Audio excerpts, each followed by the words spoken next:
बिस्मिल्लाहिर्रहमानिर्रहीम, अस्सलाम वालेकुम। इस वक्त भारत से लेकर यूएई, सऊदी अरेबिया, इसराइल, अरब ममालिक, वेस्ट और पूरी दुनिया में अमेरिका समेत हर जगह पर हलचल मची है और शदीद गुस्से का इजहार किया जा रहा है। और गुस्से का इजहार ये किया जा रहा है कि तैयब उर्दगान ने आया सूफिया को कन्वर्ट किस तरह कर लिया और मस्जिद बना दी उन्होंने, यानी वो खिलाफत उस्मानिया रिवाइव करने जा रहे हैं। ये आपकी स्क्रीन पर कुछ रसीदें चल रही हैं जिसको खास तौर पर तैयब उर्दगान और तुर्की को वेरीफाई करना चाहिए और वेरीफाई करके पूरी तरह उनको एक डॉक्यूमेंट रिलीज करना चाहिए जिसके अंदर यह कहा जा रहा है जब सुल्तान फातेह ने इसको फतह किया था।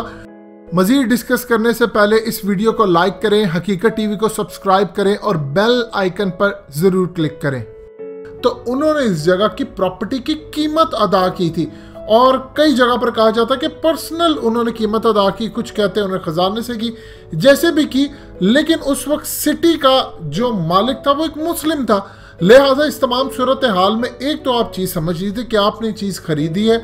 दूसरा सबसे अहम बात है कि इसराइल ने बहुत पुरानी मॉस्क को बार के अंदर कन्वर्ट कर दिया इसराइल के अंदर। ये तो भी हालिया सालों की बात है, तब तो दुनिया के अंदर कोई नहीं बोला था कि मुसलमानों की मस्जिद को आप बार बना रहे हो। देखिए इस वक्त इसराइल के मीडिया के अंदर जो चीखें निकल रही हैं वो बहुत ज्यादा बड़ी चीखें हैं। उसकी रीजन क्या है? देखिए तैयब उर्दगान ने कहा है कि अब तो हमने आया सूफिया को कन्वर्ट कर लिया, अब इसने दोबारा बुनियाद रख दिया है कि अब मस्जिद अक्सा को दोबारा आजाद करवाना, यानी थ्रू आउट उन्होंने क्लियर मैसेज दिया वो खिलाफत उस्मानिया बहाल करने जा रहे हैं। अब आप ये देखिए कि इसराइल के अंदर मीडिया क्या कह रहा है और उन्होंने क्या गेम प्लान तैयार किया है, वो बड़ा खतरनाक है। देखिए इसराइल के मीडिया ने कहा है कि तैयब उर्दगान इस वक्त रिवाइव करना चाहते हैं इस्लाम को, यानी खिलाफत उस्मानिया को, बुखारा से लेकर उज़्बेकिस्तान तक और उज़्बेकिस्तान से लेकर अंदुलस स्पेन तक। ये वो बात है जो इलामा इकबाल ने कही थी कि अगर यहूदी कहते हैं कि 2000 साल पुराना हमारा इलाका, तो हमें तो 400-500 साल हुए सिर्फ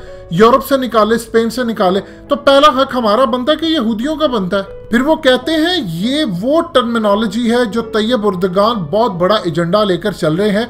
इन्होंने पूरी तरह अब प्लान किया है कि ये इस्लामिक कंट्रीज को दोबारा अपने पुराने यानी खिलाफत उस्मानिया तक लेकर आए और इसके लिए वो जितने अरब ममालिक हैं, सऊदी अरब है, खास तौर पर इजिप्ट है और दूसरे ममालिक हैं, उनको अपने साथ शामिल करना चाहते हैं और इस गेम प्लान में उनका साथ दे रहा है कतर। आगे फिर वो इल्ज़ाम लगाते हैं कि वही कि जी ये दहशतगर्दाना कार्रवाई करेंगे, ये ग्रोह बनाएंगे। इन्होंने शाम का इलाका भी काफ़ी हद तक कब्जा कर लिया है और ये किसी की नहीं सुनता तैयब उर्दगान, और अब हमें धमकी दे रहा है। इस मामले के अंदर इन्होंने पूरी तरह, देखिए बड़े अहम लोग हैं, ये इतने अहम लोग हैं कि इन्होंने पूरी दुनिया के अंदर राज किया। इनको पता है हुकूमतें कैसे गिरती हैं। 2000 साल से ये भटक रहे थे अमेरिका के अंदर, यूरोप के अंदर। आप अमेरिका की अगर बात लें तो इनको कहा गया कि आप जिस रियासत पर, स्टेट पर हाथ रखेंगे वो सारी यहूदियों को बना दी जाएगी। यूरोप के जिस मुल्क पर आप हाथ रखेंगे पूरे का पूरा मुल्क दे दिया जाएगा। उन्होंने कहा नहीं, हमारी पेशन गोइयां है, हमने जाना ही उसी इलाके में। कहाँ वो अमीर ज़्यादा उठ के पूरी दुनिया के अंदर से होते होते आते हैं फ़लस्तीन के अंदर बयाबान, यहाँ पर ना कोई जिंदगी ना कुछ, और यहाँ पर आकर मारे खाएं, जान का खतरा। वो लड़े और आकर उन्होंने कहा कि हमने इसी को बहाल कराना है क्योंकि यहाँ पर हमारा मसीहा दज्जाल आएगा। अब सूरत हाल इस वक्त ये पैदा हुई है कि पूरी तरह इस वक्त इसराइल के अंदर ये कहा जा रहा है कि इनको जोड़ा जा रहा है खिलाफत उस्मानिया, जो कि डेफिनेटली बात है, ठीक भी बात है। अब यूएई की जानिब से एहतजाज है, उनके कल्चर मिनिस्टर उन्होंने कहा कि हम इसको तस्लीम नहीं करते। अब सऊदी अरब के अंदर एहतजाज और उसके बाद सऊदी अरब में भी गुस्सा शदीद पाया जाता है कि तैयब उर्दगान ने क्यों किया, क्योंकि सऊदी अरब, यूएई, ये तमाम के तमाम जितने अरब इलाके हैं, ये अगर खिलाफत उस्मानिया बहाल होती है तो ये सारे के सारे इसमें वापस चले जाएंगे जो तैयब उर्दगान का एजेंडा है।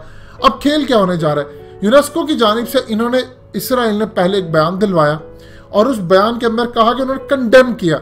अब इन्होंने काम ये किया है कि यूएई की जानिब से ब्लॉगर्स और ये तमाम इन्फ्लुएंसर को हायर किया और वो तस्वीरें लगा रहे, देखो हम तो इंडिया को यहाँ पर मंदिर बनाने देते हैं, हम पोप को बुलाते हैं, 800 साल पुरानी रवायत बरकरार करते हैं, और दूसरी जानिब तैयब उर्दगान को देखिए ये कर रहा है, वो कर रहा है। अब इन्होंने असल खेल ये खेला है, इन्होंने यूरोप के अंदर से खास तौर पर क्रिश्चियन कम्युनिटी और दूसरी तमाम कम्युनिटीज़ को खड़ा कर दिया है, तंजीमों को, एनजीओज़ को, कि वो पूरी दुनिया के अंदर तैयब उर्दगान के खिलाफ जाए। अब इसराइल के अंदर जानते हैं क्या कहा जाता है? इसराइल के अंदर कहा जा रहा है कि डिक्टेटर है तैयब उर्दुगान, जो कि साफियों को जेलों में फेंकता है, ये करता है वो करता है। असल में इनको प्रॉब्लम ये है कि जेलों में फेंकने से साफियों को तैयब उर्दुगान ने जो तुर्किश मॉडल लगाया उसमें अब हम खरीद नहीं पाएंगे साफियों को।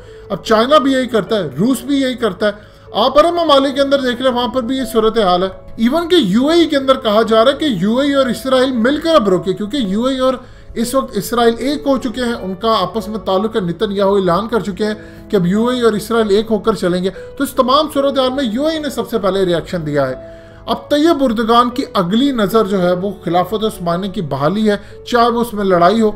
अब इसराइल तैयब उर्दुगान के खिलाफ और तुर्की के खिलाफ बड़े लेवल पर लड़ाई लड़ेगा, चाहे अमेरिका के जरिए इनका तुर्किश लीरा गिराना हो, इकोनॉमी बर्बाद करनी हो।